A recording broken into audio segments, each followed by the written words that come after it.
Hi, my name is Mike Dillard, and this is Self-Made Man, the podcast for those who want to leave their mark on the world and create a legacy of honor, integrity, and achievement in every aspect of your life.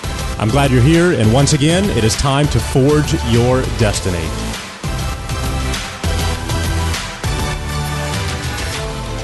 Finding talent can be one of the biggest challenges you'll ever face as an entrepreneur, and few activities have more risk involved.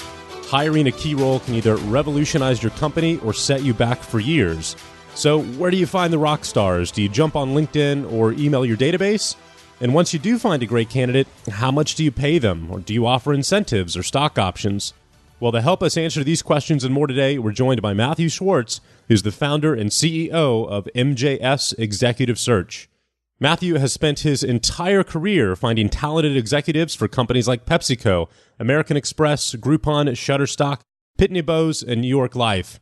He absolutely knows what it takes to find the perfect match for your position, and today he's going to share that knowledge with you. Please help me welcome Matthew Schwartz. Welcome back, Mike Dillard here, and today we're going to have an opportunity to tackle one of the biggest challenges that you probably have as an entrepreneur. I know I have it, which is how to find extremely talented individuals to join your team. And to help us navigate those waters, we are joined by Matthew Schwartz, who's the founder of MJS Executive Search, who's got a phenomenal track record in this industry. So I have a feeling we're going to learn a lot today, Matthew. Thanks so much for joining us. Thanks, Mike. Thanks for having me on. So how did you, first and foremost, become an entrepreneur, but how did you also end up in the search industry? I was not an accidental entrepreneur, but more of a gradual entrepreneur, as I like to call it. No one in my family was an entrepreneur. My father literally put in 40 hours a week, probably punched a clock, and was home by 4:30 every single day. With that said, we had a comfortable life, but there weren't family vacations. There weren't a lot of dinners out. It was a very pretty middle class lifestyle. And I knew I always wanted more. So I got to college and had a rude awakening, probably was partying too hard, got to the point where I was dreaming about all this success more than I was actually doing it. And although still working and hustling, selling T-shirts and working for professors, it wasn't getting me to a great place. And by my junior year, I cleaned up my act and got a job 3 weeks after graduation in the middle of a recession in the early 90s. And those first two jobs out of school helped me build the foundation that got me ultimately into recruiting. I worked at a marketing services firm, about $100 million privately held marketing services company called MarketSource. It was an in-house sales job, selling toothpaste and tampons to bookstore managers around the country on college campuses. So definitely not sexy, dialing for dollars out of a directory every day. Then I followed a friend to a computer repair company, and I became the number one sales guy, bringing in over 600 parts a month. And, clearly these were dead end roles, and I didn't really have a lot of direction. Luckily, I fell into recruiting with a firm in Manhattan that had a great track record focused on marketing, which was a passion of mine. And I realized my skill set of inside sales, focused on the phone, being able to connect the dots quickly, but more importantly, having those conceptual selling abilities really was an ideal match for the recruiting industry. And it's now been almost 24 years, and I've been doing it ever since. So I'd love to kind of unpack the whole topic of identifying, finding, and hiring talented people. It's something that I've struggled with in particular. And I'll just kind of start with one primary reason for you and a story that I have that I'm in the process of getting over. Specifically when it comes to finding marketers or someone who can, quote unquote, make it rain in your business, right? Because that's what I've typically done in every one of my companies. And in order for me to grow and scale my business and to focus on building the business instead of, making sales, I need to find my replacement for that. And I've always kind of had this story that if someone has that ability, they're just going to be doing it for themselves. They're going to be working on their own. And yet a lot of your clients, Fortune 500 clients that have used you guys to find, chief marketing officers and all of the different people that y'all source, clearly they're out there and they can be found, but What is your philosophy when it comes to finding talent? So first of all, you are absolutely correct. I would say most of our clients have world-class talent management professionals internally. A lot of our best clients are outstanding recruiters in their own right. But the world has gotten a lot more challenging as far as recruiting top talent. Folks in the marketing world, chief digital officers, big data, artificial intelligence, machine learning talent, innovation leaders. These people are highly technical, highly specialized, and very often the skill sets that these individuals have are not square pegs, square holes. You know, they're really, we like to say we invent people, right? So we look for that mix of skills that's going to make them the best fit for our client's need, opposed to, you know, pulling someone directly from one of their competitors in the industry. And because of that, we actually have a unique positioning that we call transformational talent, which is, you know, fulfilling roles that have either never existed before within the client's business, skill sets that are not organic to the company or sometimes even their industry, or roles that need a significant upgrade due to an infusion of digital marketing or technology. So the way in which we do that is, one, you know, our clients first realize that it's going to be way too much effort for them to do it on their own, whether that's research time, the ability to identify a list of a couple hundred people to reach out to in order to identify the 4 to 6 candidates that could be qualified and interested in the role. So it's easier to outsource to a firm like ours than to do that inside. Before they hire a firm, though, it's very important that they have a sense of what they're looking for, their expectations, and have a resource like our firm to be able to bounce it off of us to really understand, are their expectations realistic? That's really kind of what we get paid for, not only to make great placements, but to make sure that we bring insights to the table. So once we do that, we develop something we call an acid test, which is we agree on the 3 to 6 key criteria that a candidate must have to be qualified and interested in the role. And we assess every candidate in a competency-based assessment to understand how do they fit against these key criteria. And then we create a separate list measuring how does their style and personality measure against the cultural and personality characteristics of what fits well within our client's environment. Do y'all have any of them go through, you know, any kind of personality tests, like a Colby test or a DISC or anything like that? We don't use one directly. Often our clients will use those in one of two ways. One, if they have a number of employees, like salespeople, who are doing the same or a similar job, and they can benchmark what top performers look like, they can then benchmark incoming new candidates against those people that have been successful within the firm. So that's one angle. The second angle is often our clients will use those tests, a combination of a written test and an in-person assessment, to be able to measure and understand more about that candidate, not as much as a go or no go, you know, should we hire this person tool, but more of, okay, where are they maybe a little bit deficient, or what skills either need developed, or what resources can we surround that person with to make sure that they're successful within our organization. So, you know, I'm just going to use me as an example because I don't have a better example to go with, but, you know, we're changing Self-Made Man into a much bigger vision and a really big online-based education platform.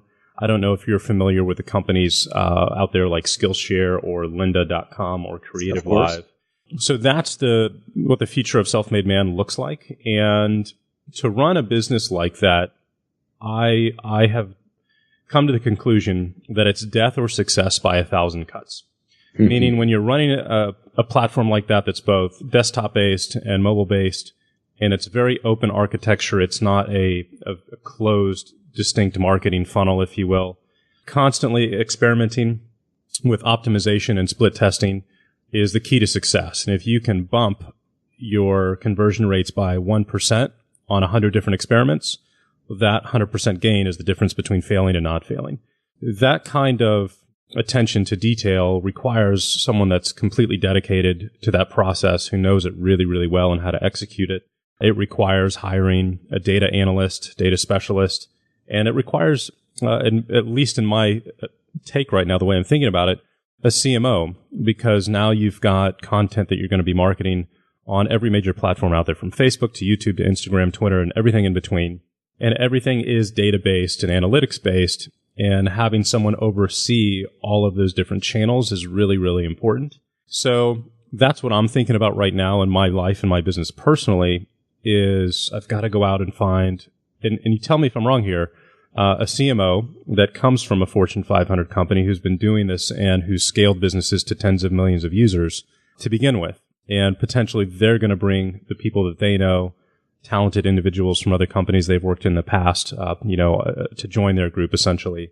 And am I thinking about that the right way? And is your company a great place for me to start when it comes to identifying that key individual? It could be. That is exactly what we do. My bigger question to you is, how much of this work are you looking for this person to do personally, or are you open to having that lead strategist who understands all of these different tools and tactics that you're outlining, and then having them hire specialists, either internal or external, who can do these individual jobs for you? Because I think the biggest mistake we see, especially with earlier stage companies, is they try and get everything in one person. And unfortunately, the world is just moving so quickly, and there's just too much specialization needed with each one of these skill sets that it's almost, self-defeating prophecy if you think you're going to get it all in one person. So yeah, no, agreed. So the way I'm thinking about it is a CMO who can manage people, teams, has accountability, understands marketing, understands branding and numbers, and then who can then manage the specialists in each channel. Because you're correct. You do need a specialist for YouTube. You need a specialist for Facebook. Every single one of them, right? Content, SEO. But there's, at the end of the day, 6 to 7 different channels that need management and oversight, right? So that's the way I'm thinking about it. And the next question is, okay, how do I go find the right person for that role? Yeah. So another thing you sounds like you were thinking about is, we like to say success breeds success. So we need to find that person that, has that track record of already solving a similar challenge, from a startup level. That's going to give you the comfort at the end of the day. But to answer your question directly, how are you going to go about doing this? You need to identify, what type of organization do you think this person could come from? I'm not sure if a Fortune 500 company would be the right place, especially if you're a more entrepreneurial. Too established. Established. It really is. And not to mention, there's so many layers of management, and people aren't, it would really be culture shock in most cases. You're much better off identifying someone who's worked in a scrappy, hands-on environment where they can demonstrate being highly entrepreneurial within an organization. So that's the first thing. Second thing is, what would you like to find another learning-based organization, where there is some sort of knowledge base of insights that they're looking to distribute. There's obviously a lot of information products and information marketers out there today that you could probably, find someone that's done this on behalf of one of the other large podcast organizations. Actually, I'm in a group with a bunch of guys who actually do a lot of that type of activity and probably could get you some leads. So it's a combination of, doing direct networking with people that you know. We utilize LinkedIn quite a bit. We have the highest level of LinkedIn recruiter accounts that allow us to do highly targeted searching based on not only title, but geography, size of company.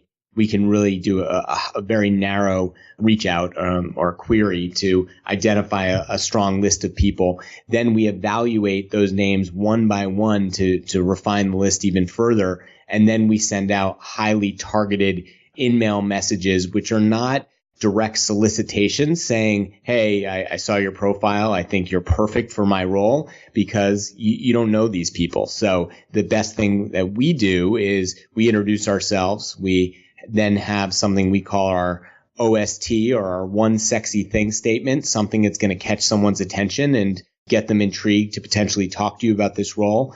And then instead of saying, hey, I'd love to talk to you about this opportunity, we say, hey, we'd love to discuss this opportunity with you to see if it could be appropriate for you or someone that you know. So we keep it as an open-ended, more sourcing call. And then once we can get them on the phone, then it's an opportunity to really get our hooks in and give them a lot more information to see if they could be appropriate and, potentially get referrals as well.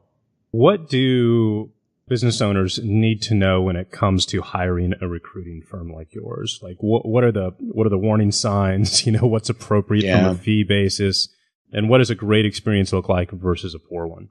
Absolutely. So first of all, there are two types of executive recruiting firms. There's contingent search firms, and then there's retained search firms. So you as a company owner could work with a number of contingent firms where you only pay the recruiter based on making a placement. You could give it a one firm exclusive, but still only pay them contingent on placement. Or you could give the job order to 5, 10 contingent search firms and let them all fight it out. The challenge there is there's really no client in the equation, because those recruiters aren't, if the search proves to be too tough, they can abandon ship at any time because you're not paying them anything. 2, if they find an outstanding candidate for you, what's stopping them from sending them to 5 and 10 other companies that also could have such a need? Therefore, you're competing against the recruiter that you're working with. And then lastly, if you do want to hire someone, why not pit one client against another to get the highest compensation for that candidate, which is going to therefore, provide the recruiter the highest fee. So that's one angle. It's not all negative. There are some amazing contingent recruiters out there who have, outstanding databases and know their audience very, very well. But at the same time, people need to be careful, just because there are some of those other concerns if you enter into a contingent relationship. And then, one thing I didn't mention, if you've got 5 firms all pitching your opportunity out in the market, what prevents them from calling the same people and telling different versions of your story and really muddying the waters and probably not making your company look all that great? So, that's the challenge of contingency. Then on the flip side, there's retained recruiters where they will request upfront payment. Typically, it's a third of the total fee that you're going to pay them. And I can get into what fee percentages look like in a second, but it would be a third upfront. A third is invoiced after 30 days, often paid within 60 days. And then the last fee is either due upon 90 to 120 days or upon completion of the search, depending on the organization you work with. The nice thing about a retained firm is when you're evaluating a firm, one, do they have the industry knowledge and insights that you're looking for to make you feel comfortable that they're going to be able to not only understand your opportunity, but sell it effectively in the market? 2, they are going to be an extension of your organization in the market, really telling a strong story and getting people not only aware of the role, but also excited about the role and the company. And then lastly, when you do, hopefully they are outstanding interviewers and can provide you a summary of how they stack up against those 3 to 6 key criteria that are the key components that's going to make a candidate successful, and compare and contrast each candidate against one another. And then lastly, help you with salary negotiations and, being able to really be your advocate to bring both parties together to get the deal you want, but also get the candidate you want as well. So how does the typical fee structure work for a retained agency? So retained firms, the standard that's put out by the AESC, which is the Association of Executive Search Consultants, is a third of the first year's total compensation. So that's estimated base and bonus. In some cases, firms will take a third of the first year's options in warrants for pre-IPO based companies, pre-public companies. But for the most part, it's based off the cash compensation, estimated base and bonus. That can range Some firms will retain firms might go as low as 25%. So you'll see most averaging somewhere in the 30 to 33.33% range. So if their annual salary is going to be $100,000, you're looking at a $33,000 finder's fee essentially. And correct. As you mentioned, that would be paid out and divided up into thirds as well. So $10,000 essentially up front, or $11,000, I should say, then $11,000 upon placing the individual, and then another $11,000, 60 to 90 days later after that. No, actually it would be a third upfront, a third invoiced after 30 days, typically paid within 60 days, and then the last third sometimes is invoiced after 90 days with some firms. Sometimes it's done upon completion of the assignment. Okay. Give them some skin in the game. And then, what happens if someone comes in and 5 months later they quit? It's Great question. Yeah. When hiring a retained search firm, you should expect at least a 6-month guarantee. Some cases, it might even be as long as a year. The guarantee clause should be very clear in the agreement letter with the firm.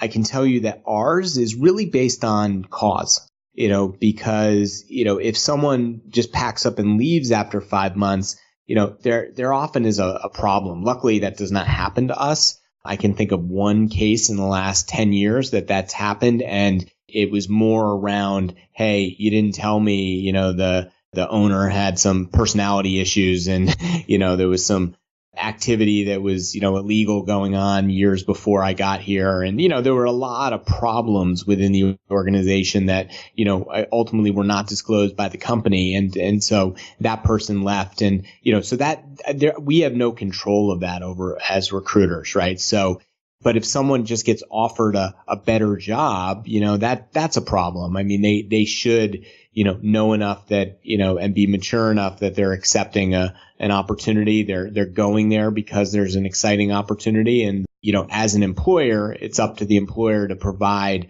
a great culture, a great environment, a great opportunity for that person want to stay within the organization. Very good. And then what are some expectations when it comes to time frame on this kind of thing? Yeah. Depending on the size of the market and the challenge of the search, typically a search should take up to 90 days, 90 to 120 days tops, but 90 days is average, so that you should leave yourself to make a hire. Definitely ask a search firm what their averages are. Right now we're in the dog days of summer, so we warn our clients as June and, end of June, July approaches that, odds are we're going to find the ideal candidate next week, and then they're going to tell us they're going on vacation for 2 weeks. So as long as we let them know that, and they understand that could be a challenge during some months of the year, everybody's on the same page and are open, and odds are that client is also going on vacation in the summer as well. So everybody understands that sometimes life gets in the way. The other thing is the more senior the opportunity, the more candidates tend to travel, more clients tend to travel, and they have to make themselves available to conduct the interviews and make things happen as well. So, we make sure that they understand what it's going to take to hire this person, and we make sure we understand their internal process up front at the beginning of the process so we can manage everybody's expectations accordingly.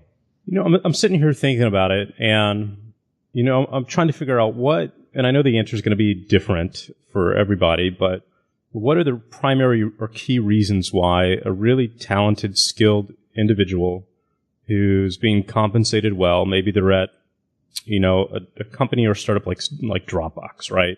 Or they're a Silicon Valley startup. They've scaled the company. They've got some really nice stock perks and equity in the business, and they're very good at what they do. And that's really someone that I would love to have on the team.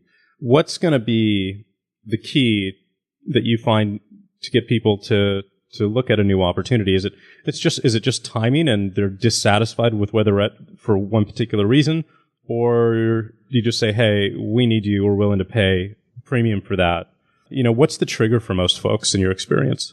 That is a great question, and something that we've done a lot of thinking about. And it's changed quite a bit over the last few years. So you might be surprised about this, but the more technical the role, like the one that you're talking about, or some of the artificial intelligence and machine learning leaders that we're placing today, the challenge of the opportunity is actually number one for them. They are so excited about the intellectual challenge that they're going to have in their next role that is almost paramount over everything else. So that's number one. Two is competitive pay.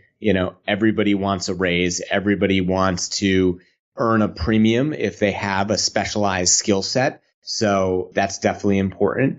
Great company culture. People go to work for people as well as companies. So, you mentioned Dropbox. I don't know anything about the Dropbox culture, but say, they've got, we may not know, maybe their culture isn't that great, and we can offer them an opportunity with a better culture, right? And then lastly, who are they going to be working with? So, people go to work for people. So what does that hiring manager look like? What is their management style? And is that something that's going to resonate with the candidate and their preferences?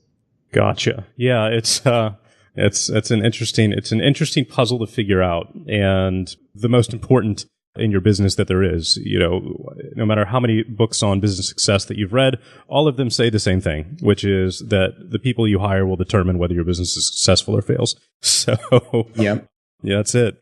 So, you have a point about that as well, in the sense of, I encourage people to really, if you haven't done it yet, focus on and get a key understanding of what are your company values.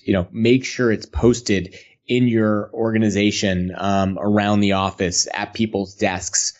And that then, if you reinforce that, you can really hire and fire based on those values.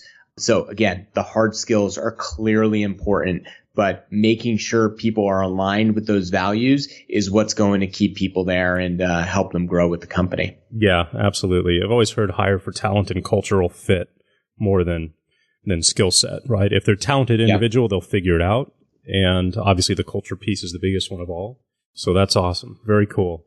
Well, this has been really, really educational. And I think this is a challenge that every single business owner is going to have to face at some point as their business starts to grow. Are there any parts of this process that we haven't discussed yet that you think are really important? We haven't talked a lot about interviewing. I would say the biggest mistake in interviewing, when you bring in a top-level candidate into an organization, if you've got a number of people on your team that you want to participate in the interview process, that is fantastic.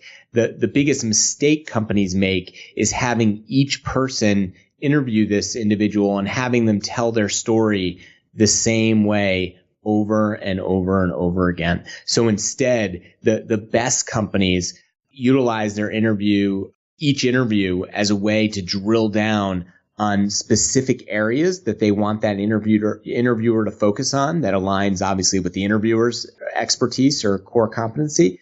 Then they come together as a team and say, okay, this is what I learned.